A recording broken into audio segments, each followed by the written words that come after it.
तुला शिकवीन चांगलाच धडा या मालिकेच्या आजच्या भागात आपण पाहणार आहोत. अक्षरा आणि अधिपती चारुहास आणि भुवनेश्वरीबद्दलच बोलत असतात. चारुहासच्या वागण्यामुळे अधिपती खूप चिडलेला असतो, पण अक्षरा त्याला समजावत शांत करते आणि सांगते की यापुढे मॅडममध्ये आणि बाबांमध्ये कोणताही वाद होणार नाही. ते दोघेही एकमेकांशी चांगले वागतील याची खबरदारी मी घेईल. यापुढे त्या दोघांमध्ये कोणताही वाद होणार नाही याची जबाबदारी माझी. आणि अक्षराचं असं बोलणं ऐकून अधिपतीला खूप आश्चर्य वाटतं. तो म्हणतो की मास्तरीनबाई, तुम्ही खरंच खूप वेगळा विचार करता. तुम्ही प्रॉब्लेममधून कसं बाहेर पडायचं याचा विचार करता आणि मी मात्र त्या प्रॉब्लेमचाच सतत विचार करतो आणि माझ्या डोक्यात तिडीक जाते. काय करावं ते मला सुचत नाही. आणि मग तो अक्षराला म्हणतो की तुमच्यातला हा गुण मी घ्यायला पाहिजे होता. तर अक्षरा म्हणत असते की अधिपती, तुमच्यामध्ये सुद्धा अनेक चांगले गुण आहेत. तुम्ही फॅक्टरीमध्ये कसे वेगवेगळे निर्णय घेता तसेच निर्णय मी घरात घेते. म्हणजे आपण दोघेही एकच काम करतो. आणि त्यावर अधिपतीसुद्धा हसून हो म्हणतो. त्यानंतर मग अक्षरा त्याला सांगते, आता तुम्ही आराम करा, कारण गेल्या 10 दिवसांमध्ये खूप दगदग झाली आहे. परंतु अधिपती म्हणतो की त्याआधी मला आईसाहेबांसोबत बोलायचं आहे आणि तो भुवनेश्वरीकडे जाण्यासाठी निघतो. दुसरीकडे भुवनेश्वरी अंधार करून तिच्या खोलीत बसलेली असते. तिला सतत चारुहासचं बोलणं आठवत असतं आणि तिला त्या गोष्टीचा खूप त्रास देखील होत असतो. तितक्यात अधिपती त्या ठिकाणी येतो. तो भुवनेश्वरीला विचारतो की आईसाहेब, काय झालं? तुम्ही कशाला त्या माणसाचा विचार करताय? माझ्यापेक्षा जास्त तर तुम्ही त्या माणसाला ओळखताना. इतकी वर्ष तुम्ही त्याचा त्रास सहन केलाय, मग कशाला तुम्ही उगाच आत्ता या सगळ्या गोष्टींचा विचार करताय? मात्र त्यावर भुवनेश्वरी काही उत्तरच देत नाही. तर अधिपती तिला समजवण्याचा प्रयत्न करत असतो. तो म्हणत असतो की आईसाहेब, मी तुम्हाला सांगितलं होतं ना की आपल्या दोघांच्या नात्यामध्ये कधीच कोणी येऊ शकणार नाही, अगदी आमचा बापसुद्धा नाही. तुम्ही माझ्यावर विश्वास ठेवा. आणि त्यावर भुवनेश्वरी म्हणते की अधिपती, माझा तुमच्यावर पूर्ण विश्वास आहे. मी तुम्हाला माझ्या पोटच्या लेकराप्रमाणेच मानते. लहानपणी मला तुमचा लळा लागला. असं वाटलं की या माणसाच्या संगतीत तुम्ही लहानाचे मोठे कसे होणार, म्हणून मी तुमच्यासाठी इथेच थांबले. आणि आत्ताही मला तीच काळजी वाटते. मात्र आता तुम्ही मोठे झाला आहात आणि गेल्या 10 दिवसांमध्ये तर तुम्हाला चांगली समजसुद्धा आली आहे. आता तुम्ही माझ्यापासून दूर जाल. मात्र ते ऐकून अधिपती म्हणतो की आईसाहेब, हे काय बोलताय तुम्ही? मी कधीच तुमच्यापासून दूर जाणार नाही. तुमचा आशीर्वाद कायम माझ्यासोबत राहू द्या. आणि त्यावर भुवनेश्वरी म्हणते की हो अधिपती, माझा आशीर्वाद कायमच तुमच्या सोबत आहे. आणि मग अधिपती पुन्हा एकदा तिला समजावतो की त्या माणसाच्या बोलण्याचा काही विचार करू नका. त्यावर ती सुद्धा हो म्हणते. आणि अधिपतीला सांगते की आता तुम्ही जाऊन आराम करा, कारण गेल्या 10 दिवसांमध्ये तुमची खूप दगदग झाली असेल.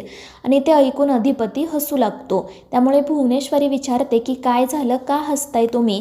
तर अधिपती हसतच तिला सांगत असतो की आता मास्तरीनबाईसुद्धा हेच बोलल्या. कधी कधी मला असं वाटतं की तुमच्या दोघींमध्ये खूप साऱ्या गोष्टी सारख्या आहेत. पण ते ऐकून भुवनेश्वरी नाराज होते. अधिपतीने आपल्यासोबत अक्षराचं नाव घेतलं, ही गोष्ट तिला अजिबातच आवडत नाही. तर अधिपती म्हणत असतो की मला कधी कधी असं वाटतं की मी सेफ हँडमध्ये आहे. म्हणजे एका बाजूने तुम्ही आणि दुसऱ्या बाजूने मास्तरीनबाई. आणि मग तो खुश होतच तेथून निघून जातो. भुवनेश्वरी मात्र चिडलेली असते आणि ती स्वतःशीच म्हणत असते की आज यांनी आमच्या बरोबरीने त्या मास्तरनीचं नाव घेतलं, उद्या फक्त तिचंच नाव घेतील, काय सांगावं? आणि मग ती याच गोष्टीचा विचार करत राहते. तर दुसरीकडे अक्षरा चारुहासला भेटण्यासाठी गेलेली असते. ती चारुहासला समजावत असते की बाबा, आज तुम्ही मॅडमसोबत जे काही बोललात, जे काही वागलात ना, ते खरंच चुकीचं होतं. तुम्ही असं बोलायलाच नको होतं. मात्र चारुहास म्हणत असतो की अक्षरा, मी जे काही बोललो, जे काही वागलो ते काही मुद्दाम केलं नाही. ती बाई कशी वागते बघितलं ना तू? तिला तुझं काहीच कौतुक नाही आहे. तिने तुझ्याबद्दल एक शब्द देखील बोलला नाही. त्यावर अक्षरा म्हणते की बाबा ठीक आहे ना, आपण कशाला या गोष्टींचा त्रास करून घ्यायचा? मात्र चारुहास सर भुवनेश्वरीवर खूप चिडलेले असतात. ते म्हणत असतात की त्या बाईला असं वाटत होतं की तुम्ही हारूनच पुन्हा घरी परत येणार आणि म्हणूनच तिने हा सगळा डाव रचला होता. आणि खरं तर तुला त्रास देण्यासाठीच तिची ही सगळी कारस्थानं सुरू होती. पण तू आणि अधिपती जिंकून घरी परत आला ना, हे तिला बघवलंच नाही. आणि म्हणूनच मिठाचा खडा टाकण्यासाठी तिने हे सगळं केलं. त्यावर अक्षरा म्हणते, पण बाबा, एक स्त्री म्हणून तुम्ही मॅडमसोबत जे काही वागला बोललात ना ते मला नाही पटलं, तुम्ही असं बोलायला नको होतं. पण चारुहास सर म्हणत असतात की अक्षरा माझा स्वभाव असा नाही आहे गं, पण जेव्हा जेव्हा ती बाई माझ्यासमोर येते ना तेव्हा माझ्या डोक्यात तिडीक जाते. त्यावर अक्षरा त्यांना समजावते की बाबा पण असं वागून नाही चालणार, आपलं याआधीसुद्धा बोलणं झालं आहे ना, जर तुम्ही मॅडमसोबत असंच वागत राहिलात ना तर अधिपतींच्या मनात तुमच्याविषयी जो राग आहे तो अजून वाढत जाईल. आपलं याआधीसुद्धा बोलणं झालं होतं तेव्हा तुम्ही मॅडमसोबत चांगलं वागत होता ना, मग मध्येच काय झालं? त्यावर चारुहास सर म्हणतात की अक्षरा, जेव्हा ती बाई माझ्या आजूबाजूला नसते तेव्हा मी शांतच असतो, पण जेव्हा ती समोर येते ना तेव्हा मला माझा राग कंट्रोल करता येत नाही. तू म्हणतेस ते सुद्धा बरोबर आहे, यापुढे मी शांत राहण्याचा प्रयत्न करेल. आणि मग त्यानंतर तो अक्षराला गेल्या 10 दिवसांबद्दल विचारतो. तर अक्षरा सांगत असते की बाबा गेले 10 दिवस खरंच खूप छान होते. खरं तर मला आणि अधिपतींना आधी टेन्शन आलं होतं, पण आता असं वाटते की हे 10 दिवस कसे गेले ते कळलंच नाही. आणि मी तुम्हाला जाताना म्हटले होते ना की याचा आपल्यालाच खूप फायदा होणार आहे, आणि अगदी तसंच घडलं. कारण अधिपती इथे असताना कोणताही निर्णय घ्यायचा असेल तर आता मी कोणाला विचारू असा प्रश्न विचारायचे, पण तिथे त्यांनी सगळे निर्णय स्वतः घेतले. आम्ही आमचं एक स्वतंत्र आयुष्य जगलो. आणि ते ऐकून चारुहास सरांना खूप आनंद होतो. तर त्यांनी अक्षरा आणि अधिपतीचं ज्या प्रकारे स्वागत केलेलं असतं त्यासाठी अक्षरा त्यांचे मनापासून आभार मानते. त्यामुळे चारुहास सर देखील खुश होतात आणि मग त्यानंतर अक्षरा तेथून निघून जाते. तर चारुहास सर चारुलताच्या फोटोकडे बघत म्हणत असतात की आपली मुलं जिंकून घरी परत आली, आणि त्यांच्या स्वागतासाठीच मी ही सगळी तयारी केली होती. खरं तर मला त्यांच्यासोबत अजून अनेक खेळ खेळायचे होते, छान वेळ घालवायचा होता, पण त्या भुवनेश्वरीने मिठाचा खडा टाकला.